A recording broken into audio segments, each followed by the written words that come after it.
¿Qué onda? ¿Qué onda? ¿Cómo andan? Sean bienvenidas y bienvenidos a una emisión más de Radio Luxiérnaga en esta nueva temporada. Eh, Me acompañan hoy el buen Obed Rodríguez. ¿Cómo ¿Qué tal? estás, Obed? Saludos, saludos. Y mi estimada Citlali Gutiérrez. Hola, hola. Y bueno, pues estamos aquí para hablar un poco acerca del cuerpo, de esta noción desde Maurice Merleau-Ponty, este fenomenólogo francés, ¿no? De quien Citlali nos puede contar más. Bueno, empezando, Maurice Merleau-Ponty nació el 14 de marzo de 1908 en un pequeño pueblo del sudeste de Francia, llamado Rochefort-sur-Mer, en el seno de una familia de médicos y militares. Su infancia transcurrió en un ambiente feliz a pesar de la temprana muerte de su padre, oficial del ejército francés, quien falleció en 1913, cuando el filósofo tenía 5 años. La influencia de su madre fue extraordinaria en la vida de Merleau-Ponty, quien siempre echó de menos la infancia vivida en libertad. Una aventura salvaje que transcurrió en un mundo idílico y paradisiaco, hasta el punto de que el resto de su vida fue, según escribió, un viaje en el exilio. El recuerdo constante de esa edad de oro forjó lo que Merleau-Ponty denominaría su estilo de vida, una forma de ser modelada en el cruce entre la tradición heredada, y la espontaneidad. La complicidad mantenida con su madre durante toda la infancia también fue causa de una vivencia intensa de seguridad y confianza positiva en el mundo, lo cual posibilitó la fe en la libertad creadora de la materia y de los cuerpos, creencia que el filósofo trataría de rescatar en sus investigaciones. Siempre le interesaron los orígenes de los fenómenos que poblaban el mundo, una vuelta en la génesis materna, cuya fertilidad reflejó en sus estudios académicos sobre la naturaleza, que tenía en el cuerpo su primer referente. Había en este interés una nostalgia del sentimiento de inmortalidad de la infancia, tomado como afianzamiento de una vida plena. De ahí que el filósofo apenas tratara la muerte dentro de su marco teórico. A los 5 años de edad, Merleau-Ponty vivió el inicio de la Primera Guerra Mundial, de 1914 a 1918.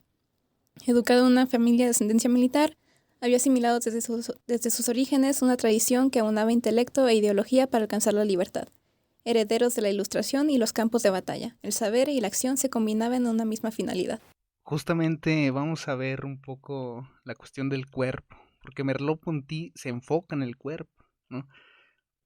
Bien lo decías, es un fenomenólogo, pero hay que aclarar que es un fenomenólogo. Claro, ¿son los de los espantos? Sí.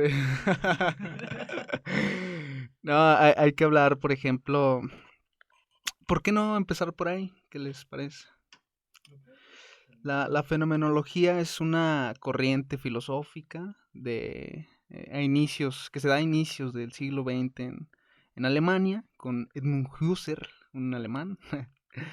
Él básicamente lo que plantea es una idea distinta a lo que se planteaba en la filosofía tradicional, sobre todo con Kant, ¿no? Que por un lado hay un sujeto analizando la realidad, ¿no? Una especie de realidad que puede medirse, que puede conocerse, ¿no? Y por otro lado, ese por otro lado es muy importante para Husserl, hay un objeto extenso que queda sometido a la conciencia del sujeto.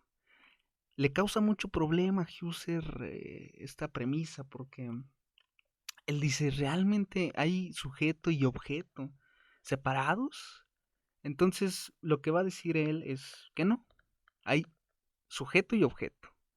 Y se relacionan con algo que él llama intencionalidad, que sería una especie de magnetismo, por así decirlo, ¿no? Esa intencionalidad podemos compararla con lo que un imán hace al enfrentarse a un objeto metálico. Esa especie de relación íntima que tiene el imán con el objeto metálico, podríamos llamarle intencionalidad, ¿no? De ahí se derivan otras corrientes como el existencialismo, la filosofía de la existencia, incluso la hermenéutica, que básicamente se va a estar desarrollando a partir de las ideas del propio Husserl. Pero bueno, en general esa es básicamente la fenomenología, ¿no? La propuesta de que en el mundo hay sujetos prácticamente pegados con los objetos, ¿no?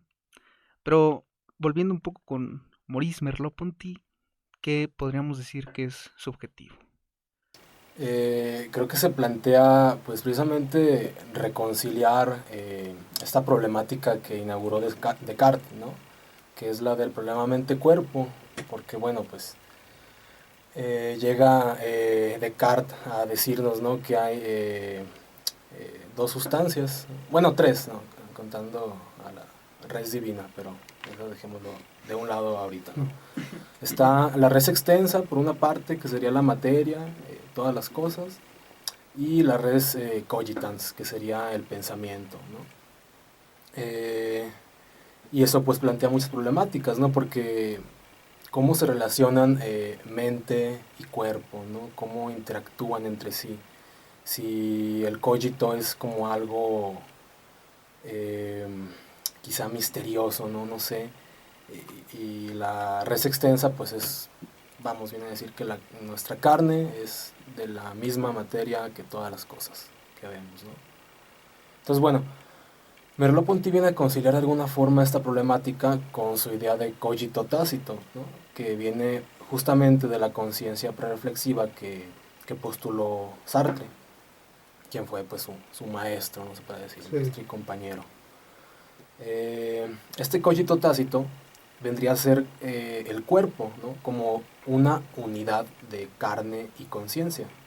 El cuerpo sería esta unidad perceptiva, ¿no?, anterior a toda conciencia reflexiva. O sea, el cuerpo es lo que está en contacto directo con el mundo de las cosas, percibiendo en todo momento. Y conciencia y corporalidad están unidas gracias a esta cualidad sensoriomotriz que explora perceptivamente el mundo para familiarizarse con él y comprenderlo al mismo tiempo que lo interroga. Precisamente, ¿no? Porque hace el énfasis en el olvido al cuerpo. En la filosofía tradicional, sobre todo con Descartes, ¿no? Con Descartes es donde se separan, podríamos decirlo así, por completo. Entonces denuncia este olvido del cuerpo y asume una especie de responsabilidad al decir que yo no tengo un cuerpo, el cuerpo no me tiene a mí, sino este cuerpo soy yo soy el cuerpo, porque mi cuerpo es también conciencia, tiene memoria, tiene una especie de reflexión ante sí mismo, ¿no? Merleau-Ponty, por ejemplo, pone diferentes... Eh, bueno, se basa en algunos experimentos que estaban teniendo auge en su tiempo, como el de... ¿Cómo era el de miembros fantasmas? Algo así. Ah, sí, esta onda de cuando te amputan un miembro, ¿no? Y sigues sintiendo... pues sí, sigues sintiendo con ese miembro, ¿no? Como si estuviera ahí. Sí, o sea, por ejemplo, si me amputaran un brazo y me duele el codo, ¿no? Sí, ¿no? Que se da. Y Merleau-Ponty estaba muy al tanto de eso. Entonces, se plantea que esta especie de dolor imaginario no es un dolor imaginario, sino es que es la conciencia del cuerpo haciendo memoria de sí, ¿no? Pero, no sé, Citlali, ¿qué podrías también decirnos sobre Merleau-Ponty? Me parece muy interesante la postura que él toma, más que nada porque, como yo lo veo, parece que hay una... como que intenta borrar este discurso de la posesión del cuerpo. Al decir que tenemos un cuerpo, es como decir, pues, tengo esto y cuando quiera puedo deshacerme de él cuando en realidad no es así. Sí, es como si fuera una división, ¿no? Ajá. Justamente, pero no, yo soy, o sea, no, yo no tengo un cuerpo, sino yo soy. Sí, y eso puede cambiar radicalmente la forma en la que nos comportamos con nuestro cuerpo. O sea, incluso decir nuestro cuerpo Exacto. es regresar al mismo problema. Más bien sería que cambia la forma en la que nos comportamos con nosotros mismos, ¿no? Porque el cuerpo soy yo. Entonces, al hacer esta especie de división, generalmente escuchamos comentarios que hoy son muy populares, como que tenemos que desprendernos de nuestra situación terrenal y el espíritu tiene que... Sí, estas cuestiones que son dualistas, ¿no? Sí. Plantean dos que se pueden ir por diferentes ondas, ¿no? También la autoayuda, por ejemplo, suele recurrir a ese tipo de argumentos, ¿no? Ahora también, volviendo un poco a lo que planteabas al principio, Pedro, sobre qué es fenomenólogo, sobre lo que había explicado un poco sobre Husserl, es importante también saber qué es lo que toma de Husserl. Él toma dos conceptos en alemán que Pedro va a decirnos. Que es Liv y Kerper. Kerper, ajá, sí. Sí, es que es complejo, es complicado. El Liv, me parece, si no mal recuerdo, era una especie de cuerpo sujeto, ¿no? Un cuerpo que se hace posibilidad. Vemos esto, por ejemplo, con Sartre, ¿no? Con Sartre, el yo puedo se da en el ser para sí, que es la conciencia. Merleau-Ponty le reclama a Sartre que no incluya al cuerpo en sus planteamientos teóricos. O no del todo, porque sí tiene un capítulo en el Ser y la Nada hablando del cuerpo. Pero esta posibilidad de ser es lo que en Husserl se llama Liv. Y bueno, eso es básicamente con lo que se queda. Un cuerpo sujeto, un cuerpo posibilidad, un cuerpo conciencia. Porque es lo que normalmente los críticos se le pueden, le han dicho a Merleau-Ponty, ¿no? Que es lo que toma. Porque el otro, Kerper, es esta especie de masa bruta, la carne, la existencia bruta, ¿no? No sé, ¿cómo podrías decirlo, por ejemplo? ¿Una existencia mundana? Ajá, sí, o sea, inconsciente, por ejemplo, terrenal, tal cual como nos podríamos imaginar algo que es terrenal. Hace rato decíamos el ejemplo de un árbol, ¿no? Que ese sería Kerper, ¿no? Sí, Que sí, sí. no hay conciencia, y si no hay conciencia no hay posibilidad. Exacto. Sí, que no sé, en Sartre, en Heidegger incluso, un poco, no sé, porque Heidegger siempre da dolores de cabeza. Sería esta especie de libertad, ¿no? Ahora también hay que ser un poco puntuales con la cuestión de la libertad, ¿no? Claro. La diferencia que tiene con otros fenomenólogos de Merleau-Ponty, por ejemplo, con Sartre. Sí, no, porque en Sartre es la libertad absoluta, ¿no? Una libertad despojada precisamente de la situación, que es lo que Merleau-Ponty rescata, ¿no? La libertad en situación, ¿no? No es como que yo venga aquí y les hable así como de lo que se me vaya ocurriendo, así en blanco, ¿no? Sí. Porque estoy condicionado, estoy situado, ¿vale? Y estoy decidiendo a partir de esta situación y a partir de las vivencias que ya tuve y a partir de todo eso, ¿no? O sea, no estoy en blanco, no decido en blanco.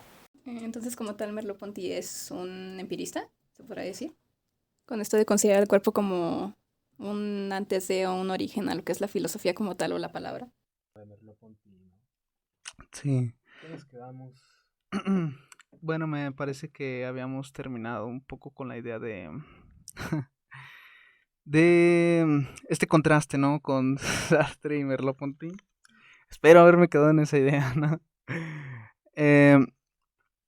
Al ser Merleau-Ponty una especie de hijo de la guerra, como lo fue Sartre, como lo fue Camus, sus planteamientos giran en torno a la existencia, en torno a la forma en la que se vive la existencia, ¿no? Una de las cosas que Merleau-Ponty toma de Sartre, por ejemplo, es esta cuestión del compromiso, ¿no? El compromiso. Sartre lo plantea en una cuestión, al igual que Husserl, al igual que Heidegger, fenomenológica. Yo estoy conectado directamente a los objetos, directamente al mundo que me rodea. No puedo no hacer nada, porque incluso hacer algo o no hacer algo es... Ajá, o sea, pero incluso no hacer algo es hacer algo, es tomar una postura. Merleau-Ponty lo hace, pero en torno al cuerpo, ¿no? El cuerpo, va a decir Merleau-Ponty, expresa mi existencia. Puede ser un poco complicado, incluso problemático, plantear eso, porque bien lo dice, ¿no? La palabra expresa mi pensamiento, el cuerpo expresa mi existencia. Pero el cuerpo, al ser esta especie de ancla al mundo, no es que estemos arrojados, vomitados, como Sartre y Heidegger lo van a decir, sino que me parece algo muchísimo más coherente. Estamos mezclados con las cosas, estamos mezclados con el otro, con otras conciencias, con otros cuerpos. Pero se detiene un poco ahí Merleau-Ponty, ¿no? O sea, el hecho de que yo sea un cuerpo, el hecho de que yo sea un cuerpo me compromete a la interacción con otros cuerpos, pero no una interacción, digamos, irreflexiva, impropia, sino también en situación, como bien toma Sartre, ¿no? Pero quizá podemos regresar un poco a lo que hablábamos al principio sobre esta cuestión del alma y el cuerpo, ¿no? ¿Qué más podríamos decir sobre el alma y el cuerpo? No mencionamos alma, Bueno. pero pues Justo nos quedamos, ¿no? Sí, Antes de irnos. sí, ajá. Gracias podría ser un ejemplo análogo de lo que es la conciencia y el cuerpo, esto de alma y cuerpo, y que me recuerda a la novela de La insoportable levedad del ser de Kundera, donde hay una protagonista que se llama Teresa que no quiere ser reconocida solamente por su cuerpo, sino también por su alma, y siente que de alguna forma si solo se reconociera por su cuerpo, pues sería como invisible entre todos los demás cuerpos que hay en el mundo, y se sentiría pues minimizada por ello. Claro. Como que se pierde esta multitud de cuerpos. Eso está chido, ¿no? O sea, no está chido. La idea. O sea, la idea está chida, ¿no? Porque, o sea, termina por ser una especie de despojo del alma, ¿no? Te queda tu cuerpo y ¿qué queda? Que es justo a lo que quiere enfrentarse Merleau-Ponty. O sea, no hay algo que nos pueda despojar del alma, porque el cuerpo y la conciencia, o lo que podríamos llamar como alma, es una unidad estructural. ¿Esto qué quiere decir? ¿Qué quiere decir, Pedro? Bueno, lo planteaba como que el cuerpo, la sensoriomotricidad y la percepción formaban parte de un mismo fenómeno, ¿no? Y este fenómeno precisamente es el que posibilitaba que el mundo fuera conocido de un modo sintiente y sensible a la vez. O sea, ya no está esta división que estaba con Descartes, está ahora una especie de monismo, ¿no? O sea, el cuerpo es al mismo tiempo conciencia, ¿no? Y percepción, ¿no? O sea, todo este campo opera de un modo sinérgico, abriéndose paso en el... Exacto, esa es una muy buena palabra. Entonces, por ejemplo, en ese sentido, el perderse entre los demás cuerpos o en el sentirse o sea, ¿cómo lo llamaban? Por ejemplo, en Heidegger, ¿no? Está la autenticidad y la masa, o cómo es, lo uno, algo así, ¿no? No recuerdo bien el término. Ajá, algo parecido, ¿no? De vivir en contra de la autenticidad, por así decirlo. ¿A la individualidad? Ajá, algo así. O sea, pero imaginemos, por ejemplo, ahora, ¿cómo nos sentimos con respecto a la población mundial? O ahora que salió la imagen del telescopio de la NASA, algo así. Ajá. ¿Cómo nos hemos sentido tan pequeños? O sea, me recuerda eso porque parece que nos despojan algo que nos hace ser humanos. El egoísmo, egocentrismo. Yo diría la subjetividad. Ajá, claro, que pues puede ir de la mano, ¿no? O sea, nos vemos ya como pura materia. En ese sentido, me recuerda a esa imagen, porque se planteó como que somos para el universo, qué estamos haciendo aquí, si somos nada, ¿no? Entonces, esa nada precisamente es lo que nos hace ser. La nada nadea. La nada nadea. Exacto. Bueno, vamos a estar cerrando, ¿no? Hay que estar cerrando ya esto. ¿Qué les parece si cerramos un poco con con algunas definiciones que Merleau-Ponty nos arroja con respecto a la conciencia? ¿Qué nos tiene que decir Merleau-Ponty frente a la conciencia? En Merleau-Ponty, la conciencia no es un ente aislado del cuerpo destinado a la representación, sino movimiento perceptor. Tendencia vital del sujeto a interrogar el campo perceptivo en el que se mueve para comprender su acción de ser y estar en el mundo.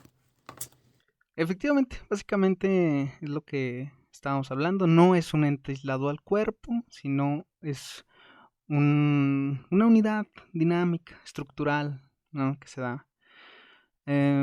Somos el cuerpo. Somos el cuerpo.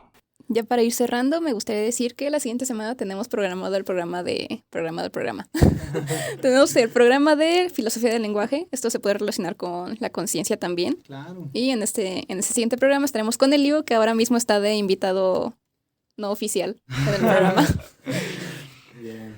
Pues sí, no se pierdan la siguiente transmisión y bueno, pues nada, yo creo que por hoy ya sería todo. Les agradezco Citlali, Obed, Eliu, gracias por estar aquí, gracias a quienes nos escuchan y pues aquí seguimos. Vámonos a comer. Cuídense. Hasta luego. Gracias.